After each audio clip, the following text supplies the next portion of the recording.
Hello and welcome to the September garden tour. I'm so happy that you guys have come along for yet another tour. If you haven't been following the garden, I do a monthly garden tour, and you can look all the way back to 2017 to see how the garden has changed and evolved. Everything from the big tree that used to sit there, and this was all a shade garden, into now in its glorious state. Last month I did a garden tour on the day of my son's wedding rehearsal. So the garden was really at its prime, and I still think it looks pretty beautiful right now, and I want to take you through and show you what's working and what's not working, and some of the things that you need to be mindful of in a September garden. I've put on some of the lights, and I have put the fountain on so we can walk through the garden today and enjoy what it's like first thing in the morning. Before we go any further, I really do want to thank all of you who are new subscribers to this channel. Wow, I'm just blown away with how kind all of you are, and your comments. They were just so generous and sweet, and thank you for the warm wishes as well for my son's wedding. It was really a beautiful day. If you haven't subscribed, hit that subscribe button so that you can be on the list of people that get the notifications. There's even a little bell you can hit so you get an email that lets you know that I've put something up. But I really do appreciate all of that. And I also appreciate those of you that watch the ads, because you have subscribed to the channel and because you're watching the videos, I actually was able to start monetizing this channel. And so I'm actually able to make just a wee bit of money here to feed this garden habit and buy new plants and invest in some of the things to make this channel better. So thank you so much. I'm blown away with all of your kindness. It's just unbelievable. So what I wanted to spend a little bit of time today is also going through some of the questions that you guys have asked, and I want to give you some of the answers. So let's get right to it, and let's start taking you on the tour and answering questions as I go. One of the first things I wanted to talk to you today is about looking after trees and really being mindful of the trees in your environment. So we lost a huge English walnut tree to a windstorm 2 years ago, and it's made such a big difference in this garden. We've embraced the change, and we have created a beautiful sun garden that you see here in front of us. But that tree dying was not our choice. It was an act of nature, and there was nothing I could do. And what we discovered was we had this beautiful scenery in behind us of these beautiful trees. And let me see if I can just put this up so you can see a little better now. And it may be a little hard for you to see, but you can see I've got these beautiful trees that I planted here, and these are all the trees in my yard. In previous editions of this garden, there used to be a whole bunch of trees. There was a blue spruce, there was a pine tree, there was a 100-year-old oak, and a 75-year-old maple, and a ton of other cedars and other trees that were in my neighbor's backyard that they all cut down 3 days after the wedding. And it was a very emotional couple of days for me and actually all of our neighbors, because they're building a new home. We all called our city to find out what was the status around these trees, and do we do nothing to protect them. Guys, we have to do things to protect our trees. They are the lungs of the earth, and this garden here is what I call a microclimate, of a microenvironment for all the different species. We have so many different birds that come in here. We had a ruby-throated hummingbird the other day. We've had so many different species of butterflies, as well as different types of bugs like dragonflies. Yesterday was just filled with dragonflies, the garden. And I just think that this is just so important that we spend time looking at our environment and figuring out what are things that we can do to create more lungs for this earth. And if your goal is to cut down as many trees as you can for urban development, I ask you to pause and to think about how you can actually hold on to more of those trees to make them part of your landscape. And I've talked to a couple of builders in the area who said that the 100-year-old oak tree that was in the front of that house, they would have saved it and made that a critical part of the design. So it's really about you taking a moment to think about how you want the future to be. So I'm going to get off my soapbox and walk you through the rest of the garden. But just to say that we are extremely sad to lose those beautiful trees that were up there. There's nothing I can do, so let's move forward and make the most of what we have in front of us. So the herb tower this month is doing amazing. I'm really quite surprised at how good it's actually remained. You can see all of those nasturtiums, which are totally edible, are doing really well. I gave them a really hard cutback before the wedding, and they all grew in quite nicely. And my parsley is suffering a little bit from not getting enough water. So that's one of the things in a September garden I think that's really important to keep an eye on, is how much water are you actually giving your plants. It's really easy in September to overwater if you keep the exact same schedule that you had before. And you have to think about the plants might not need as much water because it's cool and they're damp mornings. But this September we've had an extremely couple of hot days, and those days were like 31 degrees, and it dried out my plants while I was away, and I almost lost all of them. So luckily I got home just in time to protect them, but you'll see that there is a little bit of dryness on many of the plants. I'll show you some of the ones that almost made me cry on the spot. The best guidance I can give you is to use your finger and check the soil and see what's going on. Let me just pan over here to show you what the garden looks like. Our neighbors have built a deck next door, and at first I was a little uncomfortable because now I can see my neighbors having a meal, and I didn't know how I felt about that, but our neighbors are wonderful, and we've waved to each other. We actually, instead of trying to pretend that we're not there, we wave to each other. It's like talking over the fence, and we actually end up going sometimes over there for a fire or just a drink, or they'll come over here. So it's actually worked out really lovely, and sometimes you just have to embrace those changes. Here is our fountain. And one of the things that I really liked about what I did with the fountain was I put these beautiful little lights on the top of it. And so in the evening, this whole thing glows beautifully. And you can see they're just like wires. And so I just wanted to show you what I had purchased so that you can have an idea if you were going to look for something like that. So this is the product that I bought. And they're just LED bulbs, and they're indoor, outdoors, and they work with batteries. So I was able to pick up the batteries on sale, and I purchased the entire package. I purchased them in November or December of last year with the vision of using them at the wedding. And turns out we didn't need them all, and I was able to use a lot of them here in the yard. Now, to give you an idea of pricing, the sticker is still on it. Let's see if I can just get that to focus. It says $59.99. I did not pay that. I actually got them on sale for $15, which is probably still a lot of money to some of you. I did pick them all up, and it was part of our sort of overall wedding budget. And I have had such a good use out of them. As you can see, I've got them here in these lanterns, and I even have them here at the top.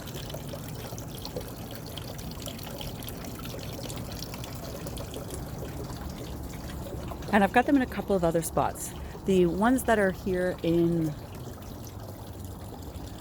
the obelisk, those are actually Christmas lights, and it's a very old pack. You can see the light bulbs. I have colored ones as well, but I just replaced them all with the white ones. That's probably 20 years old, and I love the look of them. Again, here in these baskets, being mindful to remember that you need to put your finger in and see if they need water, because it's a funny time of year. Things can dry out or they can be too wet, and this is powdery mildew time, so you really need to be mindful. Let me just turn around. I do apologize. I have a very bad cold right now, so I'm hoping I can get through this without a coughing attack. Let me just show you the sage. Look how beautiful that is. I am learning how to like sage. My sister was allergic to it growing up, so we didn't have sage. So to be able to use it in dishes is quite interesting. Here's how lovely these all look. Let me just give you a little bit of a close-up. Each one is a little bit different, and you can see there's a ton of babies. And one of the questions you guys asked me is, what do I do in the wintertime with a lot of my succulents and hens and chicks? So every single one of these are hens and chicks, and they are hardy to my zone because I can get them at my garden center. And I put these in my garage as is. I don't take them out of the pots. I put them in exactly like this. I'll clean them up maybe and just put them in. I do try to let them dry out just a little bit, and the reason I do that is I want no water to really be into the actual clay, because if it freezes they will crack. So I do try to let it dry out a little bit, and then in March or April, when the weather warms up and not freezing at night, I take them back out and start to give them water, and they seem to do really well. This is about year 2 or 3 of doing that, so it's like their 3rd or 4th summer sitting out here, so it's actually working really well. Now beside it is our beautiful arrangement of different types of basil. This is a Thai basil with the purple flowers. This is a broadleaf basil, and this is like a micro basil. My favorite is the micro basil just because it has such a sweet taste, but I like to do Thai cooking, and that Thai basil is just perfect for that. So the next question you're probably thinking is, what happens to these beautiful arrangements? Well, I'll probably have to undo all of them. Originally, I had thought that maybe I could store them as an arrangement at my dad's. I'm hoping that he will let me put these all in his area again. But what's happened is I have some sort of bug that's come in here, and he's eating away at these plants. And I think for the health of each of these plants, what I'm going to have to do is put them in each a little pot so that I can monitor the bug status and give them all fresh new soil. Kind of sad about that because I really did want to leave it as is, but I'm not really sure how else to manage that one. This one in particular has grown in so beautifully. Look at right down here. I just love how that's all come together. These ones here have bloomed, so there's a big dead spot there, so I'll be taking those out. Who knows? I might just clip it all back and see if I can store it directly. Actually, will probably take up less room than if I separated them all and put them to different pots. So I'm gonna have to speak to my dad and see what sort of allowance he gives me in the greenhouse. One of the questions you guys asked me was, what type of investment am I putting into this garden, and what are the plant choices that I'm making, as well as what are the quantity of plants that I'm buying. So I would say that one of the best investments that I have made in the garden this year is investing in the Vista series by proven winners. These are called Supertunias. The one in front of you is called Supertunia Vista Bubblegum. That's what the piece looks like. I believe this is just one plant in there, if not two. And in the middle, I have a geranium. I'm not sure I would need the geranium in another year, but it does help at the beginning of the year just to sort of fill that in. At the bottom here, I have more geraniums as well as coleus. Coleus is just such a good plant for the bang for your buck. It's very inexpensive, highly recommend it. I also use Creeping Jenny in my arrangements so that I have something that cascades down, also a low-cost plant. Each one of these Supertunias cost me $5. So in this particular plant arrangement, I believe the Supertunia I spent, if I'm right, I used just one Supertunia in there.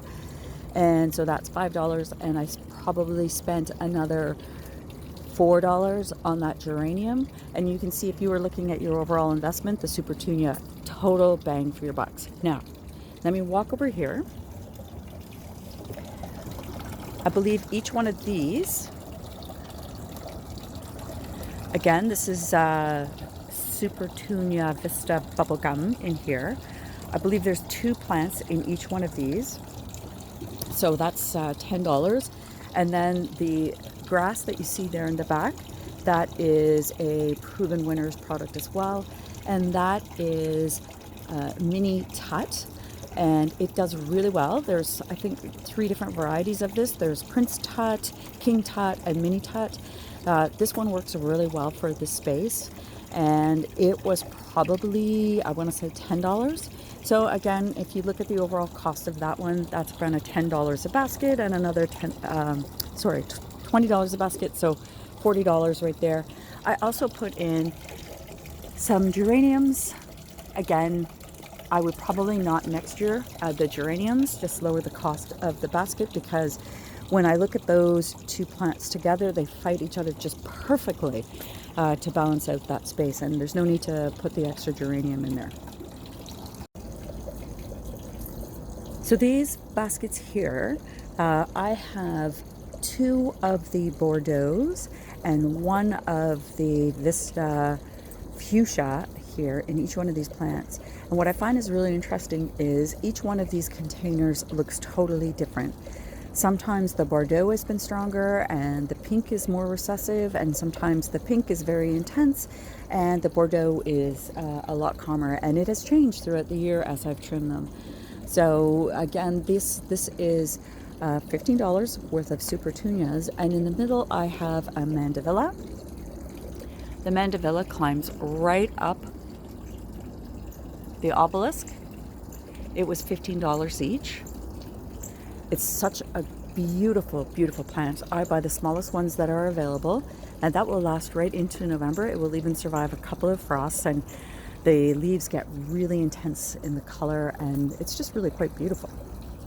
Up in these baskets, I think I have, this is like one geranium right here, another geranium up there, and then I think I have 2 of these ones. So each one of those baskets would around $20. Yes, you can go out and make these baskets, or you can buy them pre-made. I make them myself because then they can adjust to my watering schedule and my fertilization schedule.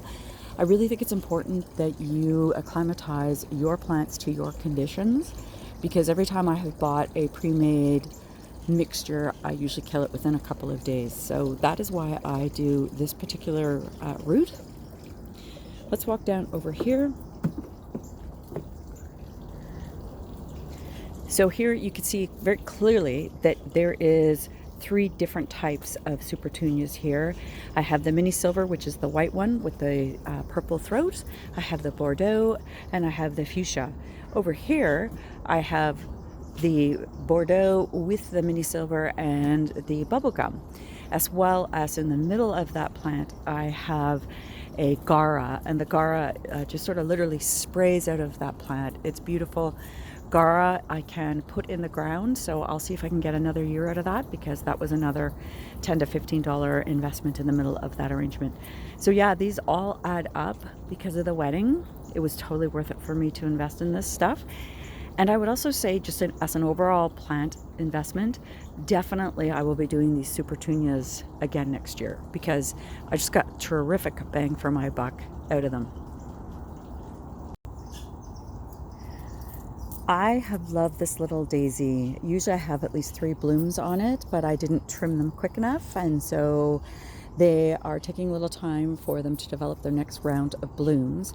The other thing I didn't do was fertilize things with the right fertilizer in August. I used a bloom variety, and I will never use that again for the plants that I have here, because it just didn't seem to bring any more blooms on.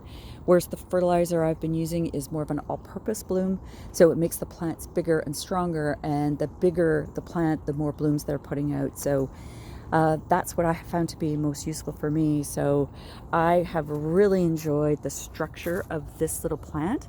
I really like the leaves.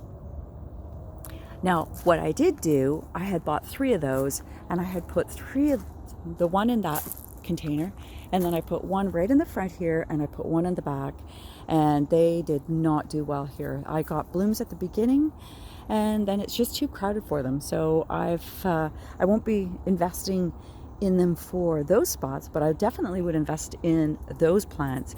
The daisy for an individual pot like that, because for the relatively low cost, which I think was like $3, it's just a beautiful species plant, and it doesn't need anything to accompany it. It's just gorgeous in its own pot.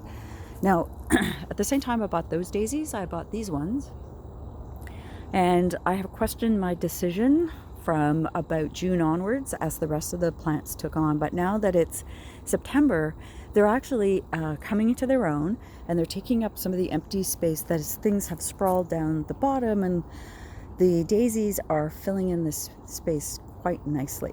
The other thing I did was I had purchased pansies and Johnny Jump Ups or violas at the early in the season in the spring, and I had put them out into the garden, and the new varieties are still blooming here into September. Normally you would get only until June and they would die off, and they have been such a nice cheerful yellow in all of our plants combination. So I would definitely buy them again if I could only remember where I bought them, because that particular species is just a fantastic variety for this garden here. So just to showcase as well the importance of creating a microenvironment for all different types of species, you can see here this is milkweed, and it has grown nice and tall.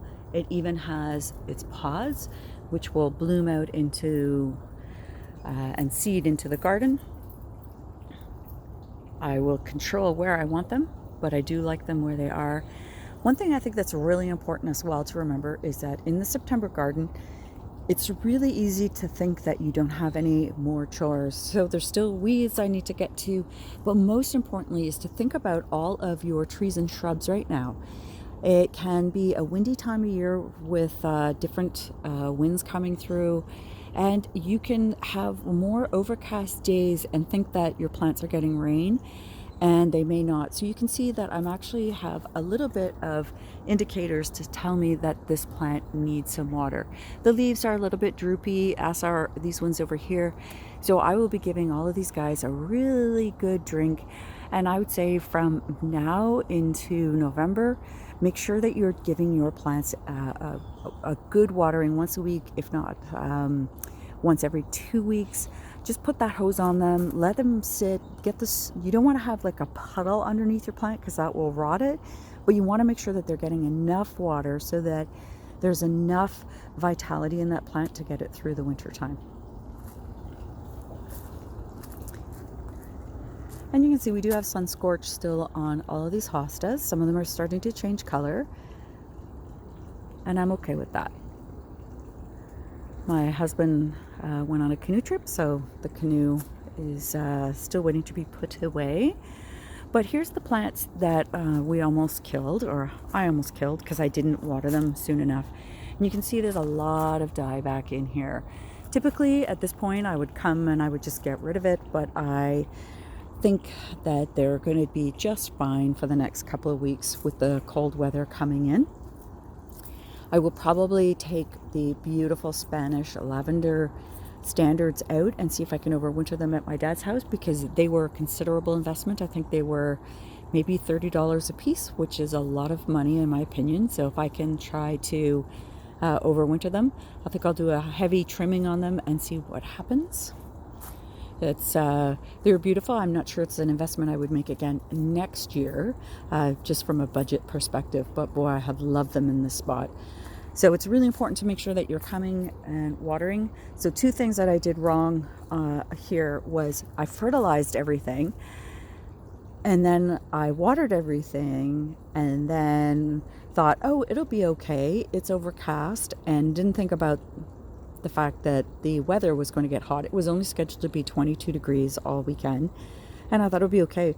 And the day ended up being 31 degrees, full sun, total hot, and it was just too much for the plants with all of the fertilizer in there, and they just dried out really quick. So I got there in enough time that they still look good from a distance, but close up you can see they're not stellar, and that's really disappointing. I'm glad that it's post-wedding, because there's not much I can do. You can see that the Japanese maple has started to change color, and this is going to get to be a beautiful color of a bright red. I do actually save some of the leaves. I press them and try to make them into cards and interesting things. You can also do that with the beautiful leaves from the lamb's ears. Oh, I just wanted to mention, some of you may also see that this garden has some fantastic large weeds right in the middle of the gravel. No worries, my sister's coming. We're going to take all of those out and she's going to put them into her garden, and I will probably put some of them into these spots that you see right there. There's only so much time in life that you can invest, and there's my hose always waiting for a home. One of the questions you guys asked was, how do these lights in these orbs work? So let me just show you how it works. So these particular orbs that I bought open up. So there's a little clip and it opens up like a Pac-Man. Cultural reference there for those who are my age. And you can just put stuff in there. So some people would make these into different arrangements. I love the fact that they had these chains and I could hang them. And I've put the same lights in here as you saw over in the fountain. So they're all battery operated. They're indoor, outdoor, so they can just stay here and I can just come and put them on whenever I need to. And I really love this as a beautiful feature here in the garden. Now, if I can just pan the thing up, you can see the bunch of them. So they do have these wires, and I've just clipped them up. And this one here, I wanted it to hang the lowest, so it was interesting to look at. And all I did was I went to the dollar store and I picked up some of this Velcro for plants that you can get. And I just used the Velcro here right around the tree. So you can't really see it, and it just hangs out just perfectly. By the way, that Velcro is such a good investment. I've used that to stake my tomato plants. I've used that on all of my peonies to keep them together. And then you can take it off when you no longer need it and you want to trim things back. So it's a lower cost investment than buying some of the actual bigger rings and things that you might need. And it's totally adjustable as your plants grow and change.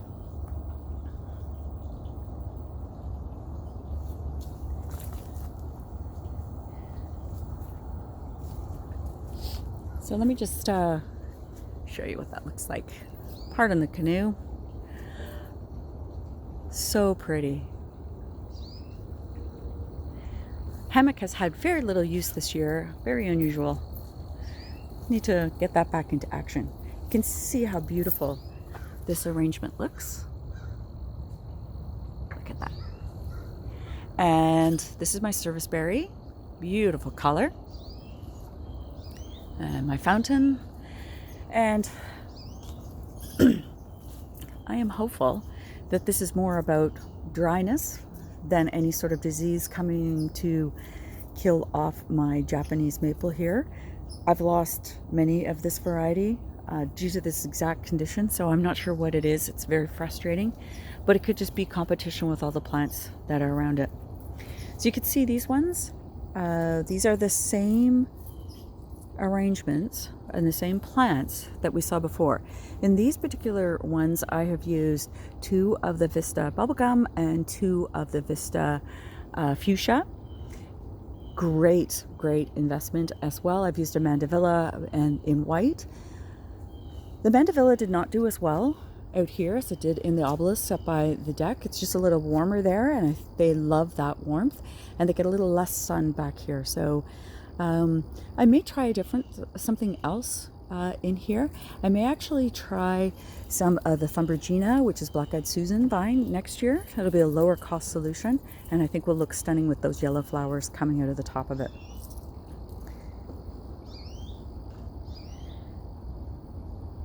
Another really good investment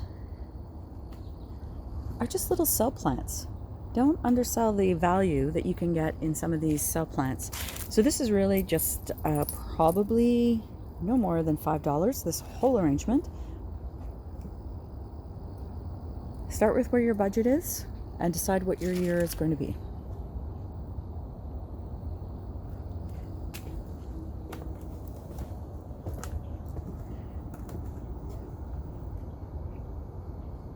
Hardly ever use the fire thing.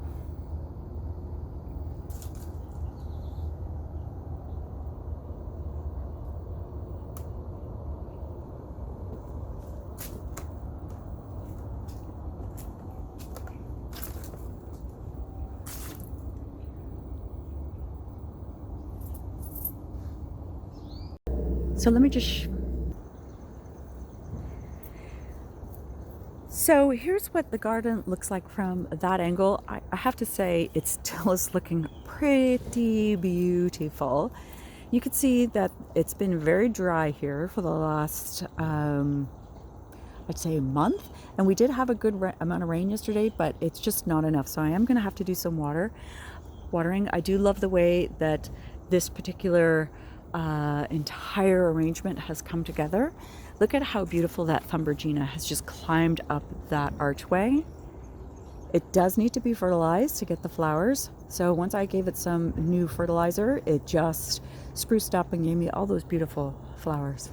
Let me show you the front here. I am loving how all of the Thumbregina has grown up, all of the different areas that it can cascade through. I really do like how all of the impatiens as well as the fuchsia have all combined together. I need to water everything. I can see that things are starting to droop, but it still looks very, very good. And within an hour of using a nice warm water, this area will be revived. Got to really keep an eye on how your gardens are coming together. As well, all of the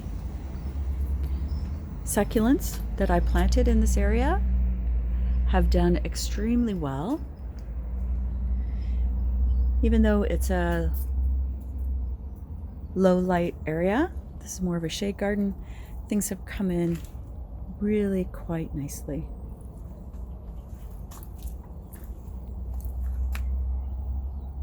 Very, very pretty. So I'm just going to walk you through the rest of the garden here in the front. So let me just walk you into the backyard. I'm going to just take a different approach of how I normally do this part of the tour. And I'm going to walk you into the backyard and then I'll come around and show you the side. What I wanted to do was just show you some of the views that you might get from the road and also what my neighbor would see of the yard. There's a beautiful little archway here that my dad has built, and all of these small little plants are now huge, and I use these trimmings for all of my winter arrangements. So in about a month and a half I'll come and I'll do a big trimming on these. I'm going to try to change the shape. I may even make them more standards so that stuff can grow better underneath. Now, as I walk through here, you can see that the black-eyed Susan has just about finished up here, and so I will do a major trimming of it so that it just looks a little bit better. Also, this was a beautiful peony here, and so it also needs a really big trim. Here you can see some beautiful little Limelight Hydrangea. I just love the way that the pink flowers come into their own at the end of the season. They start off more on this limelight color, and then they move to this beautiful pink. Look how beautiful that is. They also make beautiful arrangements, which I'll be taking off a few of them so that I can use them in arrangements. And then here is that beautiful cut leaf elderberry, and I just love the way that it looks now. Don't be afraid to trim your plants. I love the way that the green part grows. Wanted to show you what our neighbor would see. Whoa. Look at how beautiful that is. All those yellows. And it just right out to the street. So you need to think about what you see, but also what other people might see as they look at your garden. Let's just walk into the backyard and I'll just show you sort of the overall look as we walk in the back here. Again, I don't know if you remember, I did paint that black this year, and I really do like the fact that I did that. All of my tomatoes, they're just about done, and around this time of year I actually lose a little bit of my youthful vitality for growing food, and it's much easier to go to the farmer's market and grab plants or food to eat there. The succulents are all doing really good, and this is all part of the babies that will go back to my dad's. I don't know if you noticed, but these are some of the succulents that I grew directly from leaves. These are the ones that I have yet to have put into an arrangement, and you can see how tiny they are. They are only growing to the space that they are allowed, and the ones that are in all of those other arrangements that I've shown you in the front, they've grown quite prolifically. Now, as I show you the yard here, you can see that I have lots of different things blooming. It's not an angle I give you guys very often, but it is often the way that some people walk into the yard. So I just wanted to show you, we do have a nice shed here. All of the pots, everything gets put into that shed, as well as the fountain. So it is a bit of a puzzle of how we put it together, but that's where it all sits all winter long, with the exception of a few of the plants that sit actually in the garage, where it's just a wee bit warmer, but not much. So this year I had tried something new. I planted either side of the doors with this nice little flower arrangement. Previously I've done herbs, and I'm so glad I put flowers here. I will do that definitely again. And as you come here, you can see that this beautiful archway is just filled with flowers. I'm hoping you can hear them, but there's a murmuration of red-winged blackbirds. See if I can get a little closer so you can hear them, but there's like literally hundreds of birds that are just in the trees just around the corner here, which is very exciting, knowing that even though all the trees were cut down, the birds still have a path and places that they can go. Let me see if I can allow you to hear them a little bit better.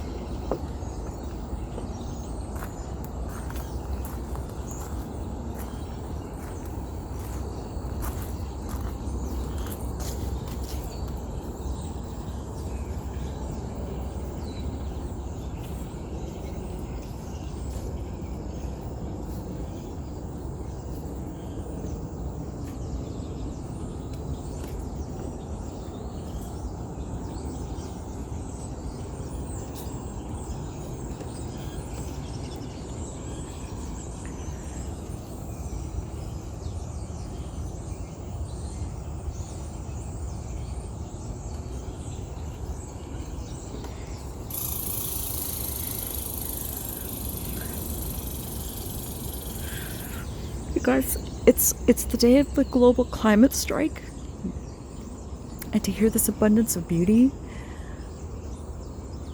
it just says there's hope when you put the effort into your garden and you provide safe spaces for trees and plants and shrubs and flowers and birds.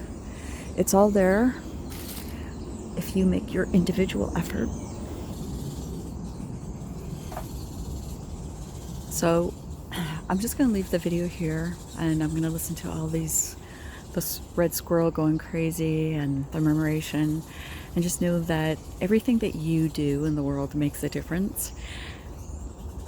It's just amazing, this abundance of nature right here in our back door. You have the ability to make the change. You have the ability to make a garden and to provide the lungs of the earth by your conscious choices, but also by making gardens that every person and animal and bug can enjoy with you. So join me every month on the garden tour. I'll be putting a couple of other recipes up on my website so you can see the plants themselves. I'll also be adding a couple of other videos of how I water the garden to keep it alive, so that you guys can figure out different ways that you can create your own personal space that works for you with your budget, as well as the space that you have in front of you. Get out there, enjoy gardens, do your part, make sure that you're not littering, and also just find the beauty in the world around you, because it's there. Even if you have to look a little harder, it is there. Thanks so much again for subscribing to the channel, for all your kind comments, and join me next month. Thanks all, everyone. See you later.